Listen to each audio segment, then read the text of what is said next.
Praise the Lord. मेरे सभी मसीह भाई बहनों को जय मसीह की। I hope you are doing good, fit and fine, healthy. Bible reading आप लोगों की अच्छी चल रही है। प्रभु आप सभी को आशीष दे। तो चलिए आज हम मैथ्यू का 14 चैप्टर हम पढ़ेंगे। कल हमने 13 चैप्टर का एक हमने पाठ किया था। उसमें हमने देखा था कि छिपे हुए खजाने का दृष्टांत क्या है, अनमोल मोती का दृष्टांत हमने देखा था कि हमें किस प्रकार जो है वो स्वर्ग के राज्य की खोज में हमें रहना है नो। जाल का दृष्टांत हमने देखा था कि किस प्रकार अच्छी मछलियां जो है वो रख ली जाएंगी और जो निकम्मी है उन्हें फेंक दी जाएंगी और कुंड में डाला जाएगा जहां रोना और दांत पीसना होगा। अंतिम समय को बताया है कि अंतिम समय में भी छटनी जो है वो इस प्रकार होगा। तो हमें किस प्रकार अच्छी मछली बनना है, हमें स्वर्ग के उस खेत को ढूंढना है जहाँ स्वर्ग का राज है, उस अनमोल मोती को ढूंढना है जो स्वर्ग के राज्य के समान है। फिर हमने देखा कि किस प्रकार यीशु का नासरत में यीशु का अनादर हुआ और फिर यीशु ने, क्योंकि वहाँ पे लोगों का विश्वास नहीं था, उस अविश्वास के कारण यीशु ने बहुत से सामर्थ के काम उनके बीच में नहीं किए। तो ये सारी चीज़ें हमने कल देखी। तो विश्वास इज़ वेरी वेरी इंपॉर्टेंट। ये सारे दृष्टांत जो हैं वो हमें हमारे दिमाग में रखने हैं, हमें उन पर चलना है ना। एक पैशन होना बहुत बहुत बहुत ज़रूरी है। तो आइए आज हम सभी लोग मिलकर मत्ती का 14th अध्याय, 14वां अध्याय हम पढ़ते हैं। 14 chapter. Okay, so alright, let us start. यूहन्ना बपतिस्मा देने वाले की हत्या। तो इसमें हम देखेंगे 14 के 1 से लेके 11 तक हम देखेंगे कि यूहन्ना बपतिस्मा देने वाले की हत्या के ऊपर हम पढ़ेंगे। ओके, उस समय चौथाई देश के राजा मतलब ये कह रहा है कि राजा हेरोदेस की मृत्यु के उपरांत उसका राज्य 4 भागों में बांट दिया गया था। जब राजा जैसा हमने पढ़ा तो ये मैंने रेफरेंस का लिखा है कि हेरोदेस राजा की जब मृत्यु हुई तो उसका जो राज्य था वो 4 भागों में बांट दिया गया था। इनमें से प्रत्येक भाग चौथाई देश कहलाता था, मतलब 1/4। ओके, तो उस समय चौथाई देश मतलब 1/4 ऑफ द राज्य के राजा हेरोदेस ने यीशु की चर्चा सुनी। ओके, के राजा हेरोदेस ने यीशु की चर्चा सुनी और अपने सेवकों से कहा, यह यूहन्ना बपतिस्मा देने वाला है, वह मरे हुओं में से जी उठा है, इसीलिए उससे सामर्थ के काम प्रकट होते हैं। उसने कहा यह कौन है? बपतिस्मा देने वाला है और मरे हुओं में से जी उठा है। ये मरे हुओं में से जी उठा है और इसके पास सामर्थ के काम करने की ऐसी शक्ति है इसके पास। तो ये ऐसा कहता है क्योंकि हेरोदेस ने अपने भाई फिलिपुस की पत्नी हेरोदियास के कारण यूहन्ना को पकड़कर बांधा और जेल खाने में डाल दिया था। उन्होंने जो हेरोदेस ने क्या किया था, अपने भाई की पत्नी के कारण यूहन्ना को पकड़कर बांध के जेल खाने में डाल दिया था। उसने उसकी शिकायत की थी क्योंकि यूहन्ना ने उससे कहा था कि इसको रखना तेरे लिए उचित नहीं। क्योंकि उसने ऐसा कहा था तो वो गुस्से में आ गई, चिढ़ में आ गई, एक एग्रेशन में आ गई। तो उसके कहने से उसने क्या किया, क्योंकि उसकी निंदा करी कि इसको रखना तेरे लिए उचित नहीं है, तेरा विनाश हो सकता है। लेकिन वो बात उसको बुरी लग गई तो उसने क्या किया, उसको उस स्त्री को बुरी लग गई और उसके कहने से हेरोदेस के राजा ने क्या किया, उसको बंदी गृह में डाल दिया। इसलिए वह उसे मार डालना चाहता था पर लोगों से डरता था क्योंकि वे उसे भविष्यद्वक्ता मानते थे। वो उसे मारना चाहता था लेकिन फिर उसे लोगों से डर भी था क्योंकि लोग उसे भविष्यद्वक्ता मानते थे। प्रभु का जन था वो, है ना, वो तो स्वर्गदूत था, हमने पढ़ा ना कल ना। पर जब हेरोदेस का जन्मदिन आया तो हेरोदियास की बेटी ने उत्सव में नाच दिखाकर हेरोदेस को खुश किया। इस पर उसने शपथ खाकर वचन दिया, जो कुछ तू मांगेगी मैं तुझे दूंगा। वह अपनी माता के उकसाने से बोली, यूहन्ना बपतिस्मा देने वाले का सिर थाल में यहीं मुझे मंगवा दे। इतनी वो सच में एंगर था उसके अंदर। तो उसने चाल चली और कहा, जब वो लड़की नृत्य से प्रसन्न हो गया तो कहा, तुझे जो चाहिए तू मांग। तो माँ ने उसे फुसलाया, कहा कि ये मांग। तो वो यही मांगती कि यूहन्ना बपतिस्मा देने वाले का सर अभी मंगवा दे। राजा दुखी हुआ पर अपनी शपथ के और साथ बैठने वालों के कारण आज्ञा दी कि दे दिया जाए। वो दुखी हुआ, उसे दुख हुआ कि भाई ये तो लोगों का भविष्यद्वक्ता है, लोग उसे भविष्यद्वक्ता मांगते हैं, ये तो सामर्थी है, है ना। तो ये तो सामर्थ्य है, तो कैसे ही इसको मैं मरवा दूं। लेकिन अब उसने सबके सामने कमिट कर दिया था, जो चाहिए मांगो। और राजा था और फिर आसपास के लोग भी थे, तो उस प्रेशर में आकर उसने कहा ठीक है, दे दिया जाए। और उसने जेल खाने में लोगों को भेजकर यूहन्ना का सिर क्या किया, कटवा डाला। और उसका सिर थाल में लाया गया और लड़की को दिया गया, जिसे वो अपनी माँ के पास ले गई। तब यूहन्ना के चेले आए और उसके शव को ले जाकर गाड़ दिया और जाकर यीशु को समाचार सुना दिया। ओके, नेक्स्ट हम पढ़ेंगे 5000 पुरुषों को खिलाना। ये एक चमत्कार है जो हमारे यीशु मसीह ने किया है, जो हमें बाइबल में पढ़ने को मिलता है। आइए हम देखते हैं इसे। इसका जिक्र जो है मरकुस की किताब में, लूका की किताब में और यूहन्ना की किताब में भी किया गया है। ओके, जब यीशु ने यह सुना तो वह नाव पर चढ़कर वहां से किसी सुनसान जगह को एकांत में चला गया है नो, क्योंकि जब यीशु ने ये खबर सुनी कि यूहन्ना बपतिस्मा देने वाले को मार दिया गया है, उसकी गर्दन को काट दिया गया है, और उन्होंने सुना उन्होंने अपने आप को एक सुनसान जगह में वो ले गए। लोग यह सुनकर नगर नगर से पैदल ही उसके पीछे हो लिए। उसने निकलकर एक बड़ी भीड़ देखी और उन पर तरस खाया और उनके बीमारों को चंगा किया। फिर यीशु ने देखा कि जब यीशु एकांत में जाने लगा एकदम, तो लोग भीड़ की भीड़ जो है, जब उन्होंने देखा कि यीशु आया तो भीड़ की भीड़ उसके पीछे होने, क्योंकि सब जान गए थे कि ये जो है चंगा करने वाला है, सामर्थ के काम करने वाला है तो लोग जो हैं वो भीड़ की भीड़ आई, तो यीशु ने उन पर तरस खाया। हमारा परमेश्वर बहुत दयालु है ना। हमारा परमेश्वर बहुत दया करने वाला है। वो लोगों का कष्ट, लोगों की तकलीफ नहीं देखता है ना, नहीं देखी जाती यीशु से। तो उन्होंने उन पर तरस खाया और कई बीमारों को चंगा किया, है ना। अब सांझ हुई तो उसके चेलों ने उससे पास आकर कहा, यह सुनसान जगह है और देर हो रही है, लोगों को विदा किया जाए कि वे बस्तियों में जाकर अपने लिए भोजन मोल ले ले। लेट हो चुका था, वो सुनसान जगह चला गया। जहां वो गया था वहीं उसके पीछे सब लोग चल दिए थे। अब शाम हो गई थी, लेट हो गया था, तो चेलों ने कहा कि इनको हमें विदा करना चाहिए कि भाई तुम जाओ अब, ताकि तुम अपने अपने बस्तियों में जाओगे और अपने लिए कुछ खाने का बंदोबस्त करोगे।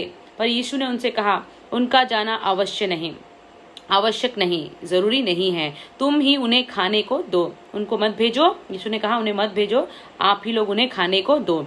उन्होंने उससे कहा, यहाँ हमारे पास 5 रोटी और 2 मछलियां को छोड़ और कुछ नहीं, इतने लोग हैं।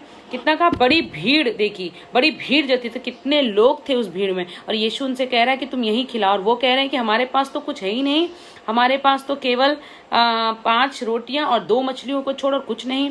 उसने कहा, उनको यहाँ मेरे पास ले आओ।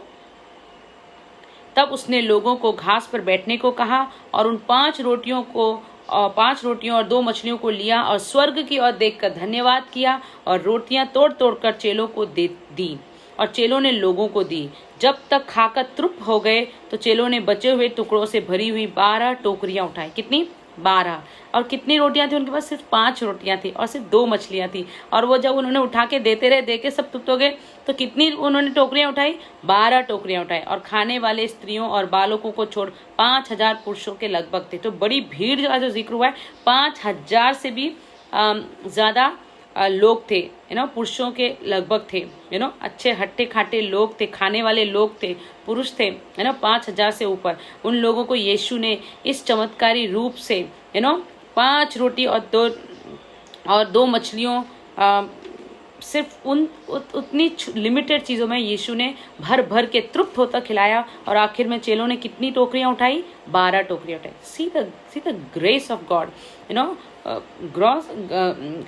जीसस की महिमा को आप देखिए, चमत्कार को देखिए, सामर्थ को देखिए, है ना, दया को देखिए आप। उन्होंने उनको खाली नहीं भेजा, है ना, तो खाली नहीं भेजा। तो इससे हमें और एक ये चीज मिलती है कि हमें हमें प्रभु के लोगों का सम्मान करना चाहिए, आदर करना चाहिए, एक दूसरे की मदद करनी चाहिए। कभी अगर हमारे घर में किसी समय पे कोई आता है उस समय पे भोजन का समय है, तो हमें इस समय को याद करना चाहिए। भले हमारे पास कम हो, लेकिन हमें अपने दिल को बड़ा करके सर्व करना चाहिए। परमेश्वर हमारे जरूरतों को पूरा करेगा और हमारे हाथों में ऐसी सामत भी देगा कि हमारे घर में जो आए हैं वो भूखा न जाए।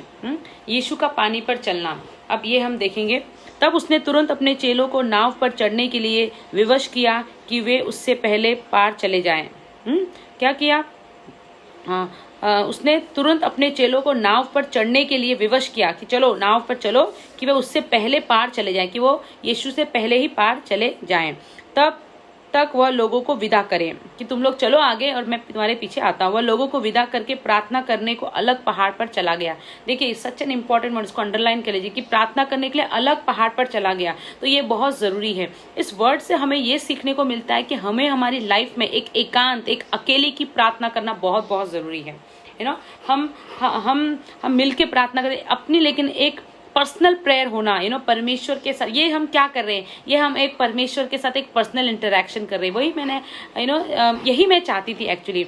और ये वचन सब है ना, ये सब हमारी लाइफ में मोटिवेशन है। ये क्या कह रहे हैं कि परमेश्वर के साथ अलग समय बिताना कितना जरूरी है। जिस प्रकार हम वचन सुनते हैं, हम सामाजिक प्रार्थनाओं में भाग लेते हैं, हम सब करते हैं, लेकिन अपना personal time, direct conversation with God, Bible reading, अपनी पर्सनल प्रार्थना इज मस्ट, है ना, वो बहुत बहुत जरूरी है। यीशु करता था तो हमें तो जरूर करना है। और सांझ को वहां अकेला था।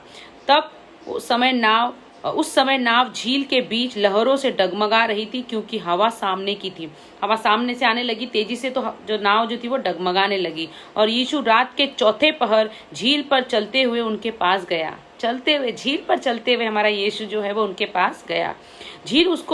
चेले उसको झील पर चलते हुए देखकर घबरा गए और कहने लगे, यह भूत, है ना। डर गए वो कि अरे बाप रे, पानी पर कौन चल रहा है, झील पर कौन चल रहा है। तो वो डर गए, कहे भूत, और डर के मारे चिल्लाने लगे, भूत। तब यीशु ने तुरंत उनसे बातें की और कहा, ढांढस बांधो, मैं हूं, डरो मत। देखिए ये जो वर्ड है ना, ये हमारे हृदय पे पट्टिया पर आप लोग लिख लीजिए। परमेश्वर ने क्या कहा, ढांढस बांधो, हिम्मत बांधो, डरो मत, मैं हूं। कौन? यीशु कह रहा है मैं हूं। तो हमारे लाइफ में चाहे कितनी भी परेशानियां आए, विपत्ति आए, प्रॉब्लम्स आए, क्राइसिस आए, चाहे वो बीमारी हो, चाहे वो कर्जा हो, चाहे वो जॉब की टेंशन हो, चाहे घर की टेंशन हो, कोई भी हो, हमें ढांढस बांधना है, क्योंकि यीशु ने कहा है ढांढस बांधो, डरो मत, मैं हूं। यीशु हमारे साथ है। पतरस ने उसको उत्तर दिया, हे प्रभु, यदि तू ही है तो मुझे अपने पास पानी पर चलकर आने की आज्ञा दे। अब पतरस का क्यूरियोसिटी देखिए, वो कह रहा परमेश्वर तू है तो मुझे भी अपने समान पानी पर चलकर आने की सामर्थ्य दे। अपफ्रंट गाई, उसने कहा आ। यीशु ने क्या कहा? आ। तब पतरस नाव पर से उतरकर यीशु के पास जाने को पानी पर चलने लगा। पतरस जो है पानी पर चलने लगा। ये सत्य है कि यीशु ने अपने चेलों को, हम सबको अपने समान बनाया है, हमें सामर्थ्य दी है, हमें हिम्मत, ताकत, सामर्थ्य, शक्ति, बुद्धि और ज्ञान हमें दिया है। हर वो चीज यीशु ने की, वो सारे सामर्थ्य के कारण हम भी कर सकते हैं। यीशु ने हमें ऐसी सामर्थ्य दी है, पवित्र आत्मा की अगुवाई दी है यीशु ने हमें। तो पतरस जो है वो पानी पर चलने लगा और हवा को देखकर डर गया। लेकिन हवा को देखकर थोड़ा डर गया, विश्वास थोड़ा सा डगमगा गया। और अब डूबने लगा तो चिल्लाकर कहा, हे प्रभु मुझे बचा। यीशु ने तुरंत हाथ बढ़ाकर उसे थाम लिया और उससे कहा, हे अल्पविश्वासी, तूने क्यों संदेह किया? हमें संदेह नहीं करना है, हमें डरना तो है ही नहीं। यीशु जब हमारे साथ है तो डरने की क्या बात है? संदेह नहीं करना है। परमेश्वर अविश्वास से, अंधविश्वास से, अविश्वास से, अल्पविश्वासियों से परमेश्वर खुश नहीं होता। परमेश्वर को चाहिए कि हम अपने विश्वास में अटूट बने रहें। जब वे नाव पर चढ़ गए तो हवा थम गई। इस पर उन्होंने जो नाव पर थे उसे दंडवत करके कहा, सचमुच तू परमेश्वर का पुत्र है। नाउ अभी और आगे कुछ रोगियों को चंगा किया परमेश्वर, हम उसके बारे में पढ़ेंगे। वे पार उतरकर गनेसरत में पहुंचे। कहाँ पहुंचे? गनेसरत। वहां के लोगों ने उसे पहचान लिया और आसपास के सारे देश में समाचार भेजा और सब बीमारों को उसके पास लाए। लोगों को पता चला कि अरे यीशु आ गया, लोगों ने पहचान लिया कि यीशु आ गया है, तो चलो सबको बताया, आसपास के सब लोगों को बताया कि यीशु आ गया हमारा। आप सब लोगों को चंगाई मिलेगी, सामर्थ के काम करता है, लंगड़े चलने लगते हैं, कोढ़ी जो है वो चंगे हो गए, गूंगे बोलने लगे, अंधे देखने लगे, मरे हुए जिलाए जा रहे हैं। यीशु आ गया तो बड़े लोगों को, सबको समाचार सुनाया, सब लोग जो है भेजा और सब बीमारों को उसके पास ले आए और उससे विनती करने लगे कि वह उन्हें अपने वस्त्र के आंचल ही से छूने दे, और जितनों ने उसे छुआ वे चंगे। यहाँ विश्वास देखिए, उनका ये विश्वास है कि तू हमें अपने वस्त्र के खाली आंचल को छूने दे। विश्वास देखिए कि हम तेरे आंचल को ही छुएंगे तो हम चंगे हो जाएंगे। करेक्ट? तो जैसे विश्वास किया वो सब चंगे हो गए। जिन जिन ने विश्वास से यीशु के आंचल को छुआ वो चंगे हो गए। तो हमें भी विश्वास के साथ यीशु के आंचल को छूना है, यीशु के चरणों में बैठना है ना। यीशु ने हमें जैसे जैसे वचन दिए उसके अनुसार हमें चलना है, विश्वास हमें बांध कर रखना है। और हमें संदेह नहीं करना है, चीज़ों को लिमिटेड नहीं रखना है, अपने आप को खोलना है। देखिए किस प्रकार यीशु ने कहा कि भले ही कम हो लेकिन तू लोगों को बिठा, और यीशु ने अपने चमत्कारी रूप में हमें विश्व पे विश्वास रखना है। भले हमारे पास आज लग रहा है कि क्राइसिस है, कम रिसोर्सेस है, दरवाजे नहीं खुल रहे, जॉब में प्रॉब्लम हो रही है, बीमारी है, मेडिकल रिपोर्ट चाहे आपको नेगेटिव दे रही, लेकिन आप ढांढस बांधिए। हमें ढांढस बांधना है, हमें डरना नहीं, क्योंकि यीशु हमारे साथ है। चाहे वो बीमारी हो, चाहे वो कर्जा हो, चाहे वो जॉब की प्रॉब्लम हो, पैसों की प्रॉब्लम हो, घर की प्रॉब्लम हो, हस्बैंड वाइफ रिलेशन कुछ भी हो, हमें ढांढस बांधनी है, हमें हिम्मत बांधनी है और यीशु पर भरोसा रखना है। यीशु हमें खिलाएगा। जब उसने 5,000 लोगों को खिलाया है सिर्फ मात्र 5 रोटी और 2 मछली से, तो वो हम उसके जो बच्चे हैं वो हमें जरूर खिलाएगा। हमें ऐसा विश्वास बनाए रखना है कि हम उसके आंचल को छूने से हम चंगे हो जाएंगे। करेक्ट। तो इसी के साथ आज हमारा 14 चैप्टर जो है वो फिनिश होता है। हम कल मिलेंगे 15 चैप्टर के साथ। आई होप आप लोगों को 14 चैप्टर बहुत सिंपल था, बहुत छोटा सा था, है ना। आई होप आप लोगों को समझ में आया हो और आप लोग भी एक पर्टिकुलर टाइम निकाल रहे हैं और आप लोग भी बाइबल रीडिंग पढ़ रहे हैं, परमेश्वर से डायरेक्ट कॉन्वर्सेशन कर रहे हैं, which is very very very very important. परमेश्वर से डायरेक्ट बातें करना। देखिए यहाँ पे क्या लिखा, यीशु जो है वो प्रार्थना करने के लिए अलग पहाड़ पर चला गया और सांझ को वहां अकेला था। अकेला हमें समय परमेश्वर के साथ जरूर बिताना है। आप लोग प्लीज प्रार्थना में हमें, हम सभी को प्रार्थना में अपने आप को अकेला, अपने आप को अलग करना है, दुनिया से अलग करना है, सब चीजों से अलग करके हमें परमेश्वर के साथ सही समय बिताना है। तो इसी के साथ हमारा चैप्टर आज का फिनिश होता है। कल हम फिर मिलेंगे 15 चैप्टर के साथ, which also looks to be smaller. जो भी 15 चैप्टर भी इतना बड़ा नहीं है, तो हम लोग 15 चैप्टर कल कंप्लीट करेंगे। 16 चैप्टर हो सकता है कि हम लोग 2 दिन लें, थोड़ा बड़ा है और काफ़ी चीज़ें इसमें सीखने के लिए भी हैं, तो 16 चैप्टर शायद हम 2 दिन लें। 15 चैप्टर होपफुली हम लोग 1 दिन में कंप्लीट करेंगे, लेकिन अगर लगेगा तो again we will take 2 days for 15 chapter also. हमें परमेश्वर के साथ, प्रकाशन के साथ हमें बाइबल स्टडी को कंटिन्यू करना है, बाइबल रीडिंग को कंटिन्यू करना है। इसलिए वी विल, हम लोग खाली ऐसे रीड कर रहे हैं बल्कि हम उसको रश नहीं करेंगे, we will go very very slowly. तो थैंक यू ऑल। आप सभी लोग मेरे साथ जुड़ रहे हैं, मुझे मोटिवेट कर रहे हैं, आप लोग खुद मोटिवेट हो रहे हैं, आप लोग दूसरों को भी मोटिवेट करिए। मिलकर आप लोग बाइबल स्टडी कर सकते हैं। अगर आप नहीं हैं तो आप लोग और 2-3 लोगों को जोड़कर आप लोग बाइबल स्टडी को आप लोग कर सकते हैं, रीडिंग कर सकते हैं, डेली बेसिस पे कर सकते हैं।